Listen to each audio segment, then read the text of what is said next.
Hello, chers auditeurs, ici Yen Bui et vous êtes sur un nouvel épisode du podcast Cultiver la croissance digitale de votre business. Avec ce podcast, j'aide les hébergeurs touristiques, des loueurs de gîtes, de maisons d'hôtes, d'hébergements insolites, mais aussi des investisseurs locatifs qui ont décidé de faire de la location saisonnière leur activité secondaire. Si vous avez un projet de lancement de location touristique ou si vous avez déjà lancé votre business de location saisonnière, alors ce podcast est fait pour vous. Chaque semaine, je vous livre des conseils faciles à mettre en action au travers d'épisodes de podcast au format court. Vous pouvez également retrouver tous mes épisodes au format blog sur mon site yenbui.fr. Dans l'épisode du jour, je vous explique pourquoi vous devriez, en tant qu'hébergeur touristique, avoir une liste email. Si la plupart d'entre vous êtes déjà présents sur les réseaux sociaux, je vous rappelle néanmoins que les réseaux sociaux ne vous fournissent pas de base de prospects à exploiter, et notamment si demain, pour une raison quelconque, le réseau social sur lequel vous êtes présent décide de vous bannir sans autre motif, vous perdrez directement votre audience et tout ce que vous aurez créé pour développer votre communauté. Alors sans avoir envie d'être alarmiste, l'idée ici dans cet épisode c'est vraiment de vous donner les clés pour développer votre propre liste email grâce notamment à votre site web professionnel pour pouvoir derrière communiquer et créer du lien avec vos prospects et vos clients. La première chose à retenir en stratégie marketing, c'est que finalement, avoir une adresse email, l'avoir collectée, c'est d'avoir en fait finalement réussi à identifier un prospect qualifié. Et qu'est-ce qu'un prospect qualifié ? C'est tout simplement une personne qui est réellement intéressée par ce qu'on a à proposer, donc en l'occurrence dans votre cas une location de vacances, une location touristique, et du coup qui souhaite finalement en savoir plus, soit pour une réservation ou soit tout simplement parce qu'elle souhaite en savoir plus sur votre hébergement pour organiser son futur séjour sur votre destination. Alors, une liste email, mais pourquoi faire ? Alors, pour un hébergeur touristique, une liste email, donc un listing de personnes intéressées pour recevoir des informations de votre part, vous permet d'envoyer notamment des actus sur votre destination touristique, pourquoi pas aussi les derniers articles de votre blog touristique si vous en avez mis un en place, et d'ailleurs, je vous rappelle que je vous y invite très très fortement pour pouvoir gagner à la fois en visibilité, mais aussi en référencement naturel sur les moteurs de recherche. Une liste email vous permet aussi d'envoyer des offres promotionnelles bien entendu, vous permet aussi d'envoyer l'ouverture du calendrier de réservation et notamment informer votre liste de contacts si il y a des dernières disponibilités pour les prochaines vacances scolaires par exemple. Bien entendu, vous pouvez également communiquer sur les nouveautés au sein de votre location saisonnière. Si par exemple vous venez d'aménager une nouvelle chambre, si vous venez de changer la déco, si vous venez de créer un nouveau jardin potager, etc. Ou pourquoi pas installer une nouvelle piscine. Ça, ce sera toujours des informations et des actualités qui sont intéressantes pour les personnes qui vous suivent de les recevoir. Enfin, la liste email vous permet, après un séjour, d'envoyer un questionnaire de satisfaction, mais aussi pourquoi pas une enquête pour pouvoir recueillir des idées, des inspirations et savoir quels sont par exemple les équipements qui pour eux sont les plus indispensables lorsqu'ils viennent séjourner chez vous, ou une enquête sur leurs besoins lors d'un séjour ou les types d'activités qu'ils ont envie de réaliser, les types de partenariats qu'ils ont envie de vous voir proposer.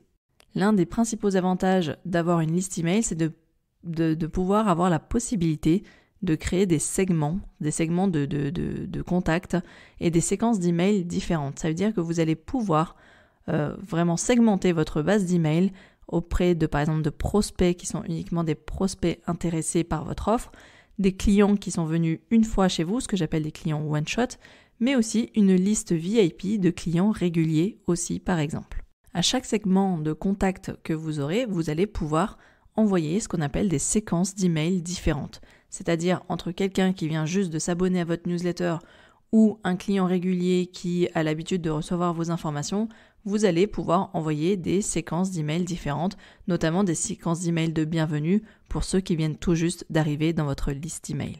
L'une des raisons principales qui me pousse à vous recommander sérieusement à créer une liste email, c'est parce qu'en tant qu'hébergeur touristique, on a la possibilité d'envoyer différents types d'emails, des emails d'information, mais aussi des emails ce qu'on appelle transactionnels, tout ce qui est lié à la réservation d'un séjour chez vous.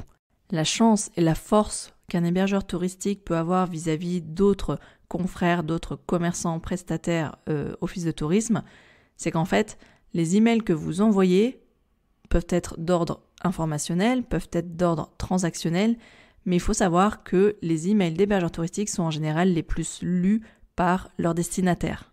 Et oui, forcément, quand on réserve un séjour chez un hébergeur touristique, on va forcément ouvrir tous les emails parce qu'il y a forcément des informations qui vont être intéressantes pour nous, notamment sur les conditions d'arrivée, les conditions d'annulation du séjour, etc.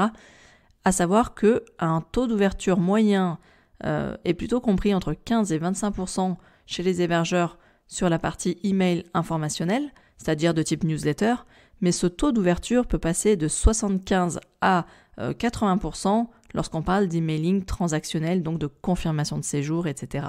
Ces chiffres clés vous montrent clairement, finalement, la force que peuvent encore avoir aujourd'hui les stratégies d'email marketing. Et c'est pour ça que je vous avais écrit un épisode, enregistré un épisode et écrit un article de blog qui s'appelle « L'email marketing pour un hébergement touristique. Quel type d'email envoyer ?» Et ça, vous pouvez le retrouver dans les notes de cet épisode. Enfin, un autre épisode à écouter si vous souhaitez mettre en place une stratégie d'email marketing, c'est vraiment de bien maîtriser les 7 étapes du parcours client. Donc un autre épisode sur lequel j'ai enregistré pour vous parler du parcours client et les différentes étapes dans sa prise de décision, dans son processus de décision d'achat et de réservation d'un prochain séjour touristique. Donc 2 des épisodes à écouter avant de vous lancer dans la création d'une liste email pour avoir vraiment pas mal de bases de départ, de pouvoir comprendre à quoi peut servir cette fameuse liste email. Et maintenant, je vais vous proposer différentes manières de justement collecter des emails. Alors, quelques manières pour collecter des emails sans forcément avoir un site web abouti, mais aussi d'autres manières, une fois que vous avez un site web, d'autres manières de collecter des emails depuis votre plateforme web. Première manière très simple de collecter des emails, c'est simplement, par exemple, si vous n'avez pas encore de site internet vraiment abouti ou qu'il est en cours de réalisation, vous pouvez tout simplement passer par un formulaire de type Google Form. Et ce formulaire, vous allez le partager au travers de vos réseaux sociaux, notamment en story. Si par exemple vous voulez demander aux personnes qui souhaitent suivre le lancement de votre gîte s'il n'est pas encore en activité, si vous avez le projet de créer une newsletter, et à ce moment-là, s'ils sont intéressés, vous pouvez leur donner le lien vers ce formulaire Google Form. C'est très simple à mettre en place, c'est gratuit, et au moins ça vous permet de collecter sur un même fichier toutes les adresses email et pourquoi pas plus de coordonnées, à savoir le prénom, le nom, l'origine géographique, le lieu, la ville, etc. Dans la même idée, on peut imaginer de créer ce qu'on appelle une landing page, donc une page d'attente, une page d'atterrissage qui vous permet par exemple donc c'est une page web unique sur laquelle vous pouvez mettre un collecteur d'email, notamment pour les personnes qui souhaitent vous suivre. Ça peut être le cas, par exemple, encore une fois, si votre site n'est pas encore mis en ligne dans sa totalité. C'est notamment ce que nous avait expliqué Clémence Roux lors d'un épisode que j'ai enregistré avec elle en décembre dernier, que vous pouvez réécouter. Je vous mettrai bien évidemment le lien de l'épisode dans les notes de celui-ci. Et voilà, la landing page peut être un des moyens de collecter des adresses email. Et enfin, si vous avez un site web qui est en ligne, terminé et que vous exploitez de manière régulière, évidemment, vous pouvez collecter des adresses email sur votre site web via, par exemple, le traditionnel formulaire de contact. Vous pouvez aussi inviter vos abonnés à s'inscrire à votre newsletter, une newsletter qui peut être mensuelle, bimensuelle, c'est à vous de définir la fréquence de publication. N'hésitez pas à créer ce qu'on appelle donc une landing page d'inscription à la newsletter où vous allez expliquer ce à quoi doivent s'attendre à recevoir vos futurs abonnés. Ça, c'est important de savoir ce qu'il va y avoir dans la newsletter.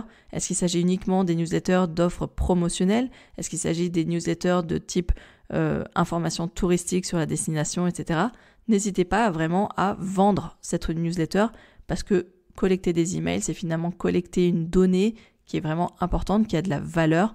Donc cette valeur, elle doit s'échanger en contrepartie contre quelque chose. Et ce quelque chose, c'est ce que vous allez délivrer au travers notamment de votre newsletter. Et enfin, une technique bien connue en marketing, c'est le freebie ou le lead magnet ou ce qu'on appelle aussi un aimant à prospect ou dans votre cas, hébergeur touristique, un aimant à vacancier.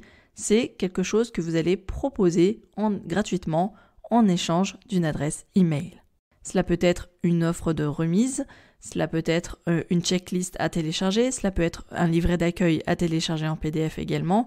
C'est à vous de décider quel type de bonus vous souhaitez proposer à votre future clientèle, en tout cas aux prospects qui sont intéressés sur votre site, en échange d'un email. Donc il faut vraiment que cet outil, ce bonus, ait vraiment de la valeur aux yeux de votre prospect et surtout qu'il soit utile et rapidement utilisable. Ça, c'est vraiment important pour qu'il y ait cette notion d'urgence à donner son email et à recevoir quelque chose en échange. C'est qu'il faut que ce soit vraiment très facile à appliquer ou en tout cas vraiment très utile. Et c'est l'occasion maintenant pour moi de vous faire la petite promotion du prochain Café Live qui aura lieu la semaine prochaine, le mardi 21 février, de 9h à 10h30 sur la thématique justement du bonus spécial vacancier où je vais vous accompagner pas à pas pour réaliser, trouver l'idée et créer votre bonus pour ensuite le proposer en téléchargement gratuit sur votre site ou via simplement une demande par message privé, ça peut être aussi ça, où vous proposez un bonus et que les personnes, contre des commentaires ou contre des messages privés, peuvent recevoir via leur adresse email qui vous auront fourni le fameux bonus de vacancier. Alors si vous êtes convaincu qu'avoir une liste email c'est vraiment indispensable pour développer votre activité et vous avez bien raison, n'hésitez pas à vous inscrire dès maintenant pour le prochain Café Live, donc le Café Live numéro 6. Créez votre bonus spécial vacancier avec mon guide pas à pas où vous recevrez comme d'habitude un workbook mais aussi à l'issue du live un replay. N'hésitez pas donc à vous inscrire directement sur mon site yenbui.fr/live-mensuel. Et voilà, c'est terminé pour l'épisode du jour. J'espère que ces quelques conseils et idées vous auront inspiré pour créer vous-même, en tout cas vous donner envie de créer vous-même une liste email. Je vous ai donné quelques infos. J'ai oublié de vous mentionner quelques outils qui vous permettent de collecter des adresses email. Il existe pas mal d'outils d'emailing, des outils qui peuvent être gratuits ou des outils payants. J'utilise personnellement un outil dans sa version gratuite qui s'appelle ConvertKit. Mais les plus connus sont aussi MailChimp, Sendinblue, qu'est-ce qu'il peut y avoir encore d'autres ? Les plus connus, c'est quand même ceux-là. Et du coup, vous pouvez derrière les associer à votre site web, bien entendu, pour pouvoir avoir des pages aux couleurs de votre charte graphique. C'est terminé donc pour aujourd'hui. En tout cas, j'espère vous compter nombreux au prochain Café Live qui aura lieu la semaine prochaine. Et comme d'habitude, si cet épisode vous a plu, merci de me laisser un commentaire, un message privé, ce que vous voulez, un message par pigeon voyageur ou aussi tout simplement une note 5 étoiles sur la plateforme d'écoute de votre choix, notamment Apple Podcast ou Spotify. Ça m'aide vraiment à faire décoller le podcast et vraiment à me motiver à vous donner chaque semaine des nouveaux conseils faciles à mettre en action. En attendant de vous retrouver pour un nouvel épisode, d'ici là, portez-vous bien et je vous dis à très bientôt. Ciao ciao!